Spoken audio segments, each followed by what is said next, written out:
దేవుని ఘనమైన నామంలో మీ అందరికీ కూడా ప్రభు పేరిట హృదయపూర్వకమైన వందనాలు.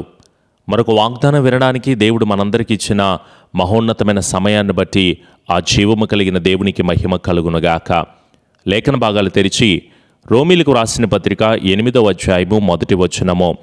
క్రీస్తు యేసునందున్న వారికి ఏ శిక్షా విధియూ లేదు.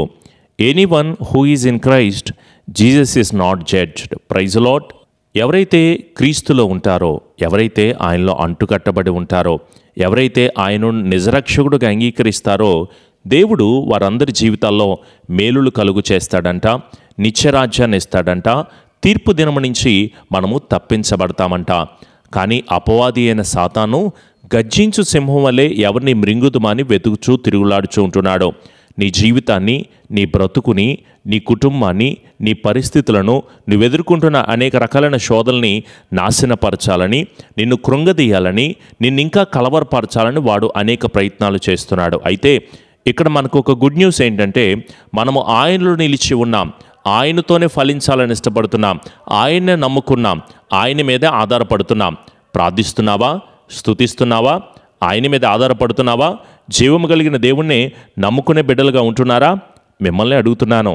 మీలో ఎవరైనా సరే ఆయన మీద నమ్మిక కలిగిన బిడ్డల్ని ఆయన ఎప్పటికీ ఎన్నటికీ కూడా విడిచిపెట్టడు. పరలోక రాజ్యాన్ని మనకివ్వడమే కాదండి, నరకము నుంచి కూడా దేవుడు మనల్ని తప్పిస్తాడు. కేవలము ఆ రాజ్యములో ఉండడమే కాదు, ఈ రాజ్యములో కూడా, ఈ భూలోక సంబంధంగా కూడా దేవుడు మీ అందరికీ కూడా విడుదల కలుగు చేస్తారు. ప్రతి ఆర్థికపరమైన సమస్య, ప్రతి చీకు చింతలు, ప్రతి బాధలు, ప్రతి శోధనలతో నీవు కృంగిపోతూ ఈ లోన్లు కట్టుకోలేకపోతున్నానని ఏడుస్తూ ఉంటున్నావు కదా. నీ రోగ సమస్యలతో, అయ్యో పాస్టర్ గారు నా శరీరం అంత ఎంతగానో కృంగిపోతుంది, ఈ రోగము, ఈ వ్యాధి, ఈ బాధ ప్రతిరోజు నన్ను ఇంకా కలవరపరుస్తుంది అనుకుంటున్నావేమో. నీ కుటుంబ సమస్య ఏదైనా కూడా, కోడలు కానీ, అల్లుడు కానీ, బిడ్డలు కానీ, స్నేహితులు కానీ, బంధువులు కానీ, నీ భర్త కానీ, నీ భార్య కానీ డివోర్స్తో ఎంతగానో కృంగిపోతూ, బాధపడుతూ, దిగులు పడుతూ ఉంటున్నారు. ఈ విడాకులు, కోర్టు కేసుల చుట్టూ తిరగలేకపోతున్నామో, బాధలు పడుతున్నామో అని అనుకుంటున్నావేమో. ప్రతి అక్రమ సంబంధం కూడా విడుదల పొందుకుంటావో. ప్రతి బాధ, ప్రతి వ్యాధి నుంచి కూడా దేవుడే మీకు విడుదల కలుగు చేస్తాడో. సాతాను బంధకాల్లో మీరు చిక్కుపడకూడదు. ఎగ్జామ్స్ రాసిన బిడ్డలు మంచి రిజల్ట్ కోసం ప్రార్థన చేయండి. అలా జాబ్స్ కోసం ప్రిపేర్ అవుతున్న ప్రతి ఒక్కరూ కూడా, దేవా నాకు ఒక మంచి జాబును అనుగ్రహించు అని అడగండి.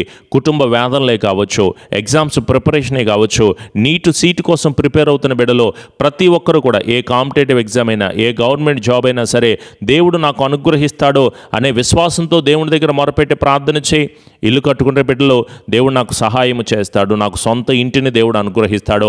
వివాహాల కోసం ఎదురు చూస్తున్న బిడ్డలు, తల్లిదండ్రులుగా నీ బిడ్డల వివాహం గురించి ఇప్పటి నుంచే ప్రార్థన చేయి. ప్రభువా నీ బిడ్డకు సరియైన జోడిని అనుగ్రహించండి. ఎవరైతే మా కుటుంబానికి దీవెనకరంగా ఉంటారో వారిని నడిపించు ప్రభువా. కుమార్తె అయితే కొడుకు లాంటి బిడ్డ నాకు కావాలి, అలాగే కుమారుడైతే దేవా నా కుటుంబాన్ని మంచిగా చూసుకునే బిడ్డ కావాలి, అర్థం చేసుకునే కుటుంబాలుగా ఉండాలని వివాహాల గురించి ప్రార్థన చేయి.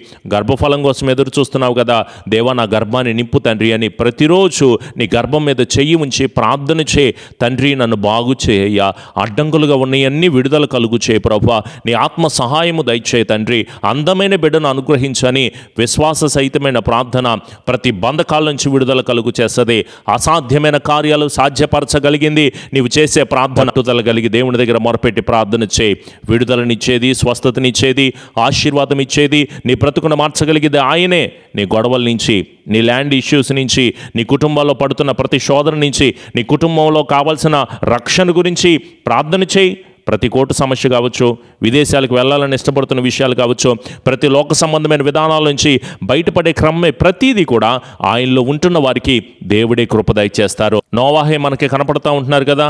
లోకమంతా కూడా అనేక రకాలుగా సందేహించింది, నిజంగా దేవుడు జలప్రళయాలు కలుగు చేస్తాడా అంటే నమ్మిక మాత్రం ఉంచాడు కాబట్టే ఆ భయంకరమైన ప్రళయంలో నుంచి తప్పించబడ్డాడు కదా.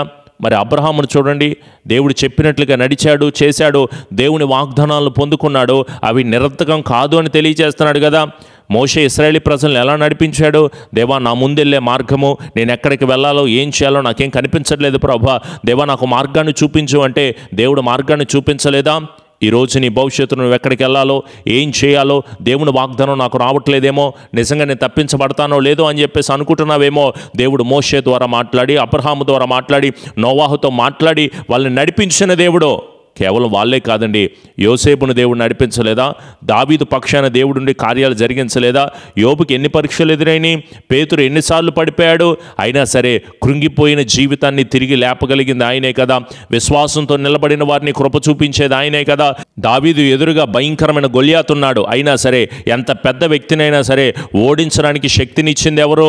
మన వెనక ఉన్నవాడు, లోకములో ఉన్నవానికంటే గనుడు, గొప్పవాడు, ఉన్నతమైన దేవుణ్ణి మనం ఆరాధన చేస్తున్నాము. ఏం దిగులు పడద్దో.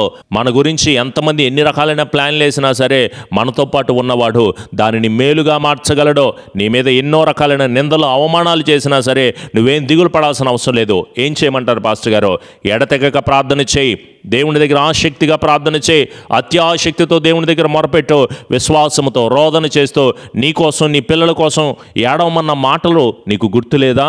ఆయన దగ్గరికి వచ్చి నీ పాపాలు ఒప్పుకుని, తండ్రి నా బిడ్డల కోసం నేను ప్రార్థన చేస్తున్నాను అని వేడుకుని ప్రార్థన చేయి. నీ ప్రార్థనే లేకపోతే ఎట్లా? వాళ్ళ గురించి ఇంకా కంగారు పడిపోతే లోకస్తులైన మనుషులకి నీకు ఏమాత్రం సంబంధం ఉంది? లోక సంబంధమైన మనుషులు అలాగే ఏడుస్తూ బాధపడుతూ ఉంటారు.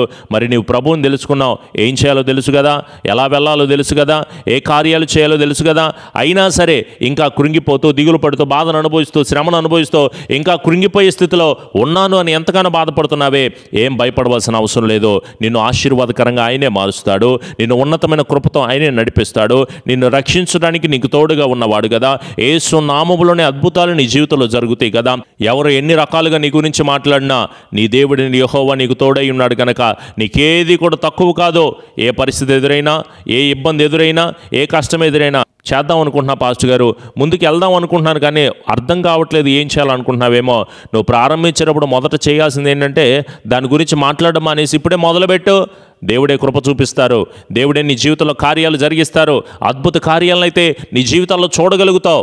విశ్వసించు, నమ్మిక కలిగి ఉండు, ఆయన మీద ఆధారపడు. అనేక మంది పట్ల దేవుడు కృప చూపించినప్పుడు నీ పట్ల, నీ కుటుంబం పట్ల కార్యాలు జరిగించడా, పరిస్థితులను బట్టి, చుట్టుపక్కల జరుగుతున్న విషయాలను బట్టి, అలాగే ఈ న్యూస్ మీడియాలో, సోషల్ మీడియాలో కనపడుతున్న వదంతుల గురించి ఏమీ కలవరపడాల్సిన అవసరం లేదు. నా దేవుడు నా పక్షాన ఉన్నాడు. ఏ అవసరత అయినా ఆయనే తీరుస్తాడు. మునుపటి కంటే అధికమైన మేలు ఆయనే కలుగు చేస్తాడు. ధైర్యం తెచ్చుకుని నేను పని జరిగిస్తున్నాను, ఆయనే నాకు తోడుగా ఉంటాడు. వీటికంటే ఘనమైన, బలమైన కార్యాలు నా జీవితంలో నేను చూస్తాను అనే విశ్వాసముతో నిలబడు, నమ్మిక కలిగి ఉండు. ఘనమైన కార్యాలు నీ జీవితంలో చూస్తావు. తలలు వంచండి, ప్రార్థన చేసుకుందాం. ప్రతి ఒక్కరూ కూడా తలలు వంచి కనులు మూసుకుందాం. ప్రార్థన. ప్రభువా, కృప కలిగిన మా తండ్రి, మా జీవితంలో మేలులు కలుగు చేస్తానని ఎవరైతే మీలో నిలిచి ఉంటారో ఏ శిక్షా విధి లేకుండా మా జీవితాలను నడిపిస్తానని మాట్లాడుతున్నందుకు వందనాలు ప్రభువా. సాతానుగాడికి కొంచెమే సమయమని ఎవరిని మృంగుదమని వెతుకుచూ తిరుగులాడుచూ ఉంటున్నాడు ప్రభువా.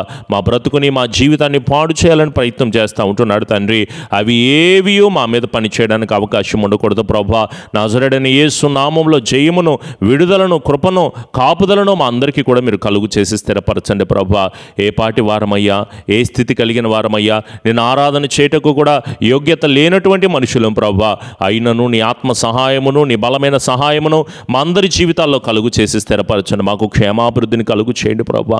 మా భారాన్ని నీ మీదే వేస్తున్నాము తండ్రి. నిత్యముగా మమ్మల్ని ఆశీర్వదించండి అయ్యా. మేము చేసే ప్రయత్నాల్లో, మేము చేసే పనుల్లో మమ్మల్ని ఆశీర్వదింపచేసి స్థిరపరిచి కృప చూపండి ప్రభువా. రెండింతలుగా మాకు మేలు చేయండి ప్రభువా. మమ్మల్ని గొప్ప చేయ మొదలు పెట్టండి ప్రభువా.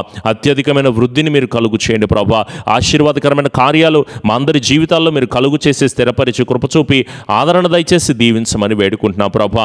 నీ మహోన్నతమైన కృప, నీ అత్యున్నతమైన దీవెన, ఆశీర్వాదకరమైన కార్యాలు మా అందరి జీవితాల్లో కలుగు చేసి స్థిరపరిచి కృప చూపి క్షేమాభివృద్ధిని కలుగు చేసి అత్యున్నతమైన దీవెన ద్వారా మమ్మలను, మా కుటుంబాలను నడిపించి బలమును దయచేయమని మా ప్రియ రక్షకుడైన యేసు నామములో అడుగుచున్నాము తండ్రి. ఆమెన్. మన తండ్రి అయిన దీవెన, కుమారుని యొక్క కృప, పరిశుద్ధాత్మని యొక్క అన్యోన్య సహవాసపు సన్నిధి ఎల్లకాలము దేవుని ఆత్మ బిడ్డలకు కుటుంబాలకు తోడయుండి నడిపించి స్థిరపరిచి ఆదరణ దయచేయబడునుగాక. ఆమెన్. యేసు రక్తమే జయం, సిలువ రక్తమే జయం. ప్రభు యేసు నామములో సంపూర్ణ జయము, అపవాది క్రియలకు అనంత నాశనమును కలుగునుగాక. ఆమెన్. మీ అందరికీ కూడా ప్రభు పేరిట ప్రత్యేకమైన వందనాలు. అలాగే మందిర నిర్మాణాలు జరుగుతున్నాయి, వాటన్నిటి గురించి ప్రార్థన చేయండి. మీరు కూడా దేవుని ప్రేరేపణ ఉంటే దేవుని మందిర పరిచర్య కొరకు మీరు కూడా సహకారులుగా ఉండండి. వాక్యాన్ని మీ స్నేహితులకి, బంధువులు కూడా షేర్ చేయండి. ప్రతిరోజు ఉదయం 6 గంటలకు లైవ్ ఆరాధన వస్తుంది. తప్పకుండా ప్రార్థనలో ఏకీభవించండి. అలాగే పరిచర్య అభివృద్ధి గురించి కూడా మీ అనుదిన ప్రార్థనలో జ్ఞాపకం ఉంచుకోండి. దేవుడు మిమ్మలను, మీ కుటుంబాలను దీవించునుగాక. డిస్ప్లే మీద కనిపిస్తున్న ఫోన్ నెంబర్కి మీ ప్రార్థన అవసరతలు తెలియచేయండి. God bless you all. రేపటి వాగ్దానంలో కలుద్దాం.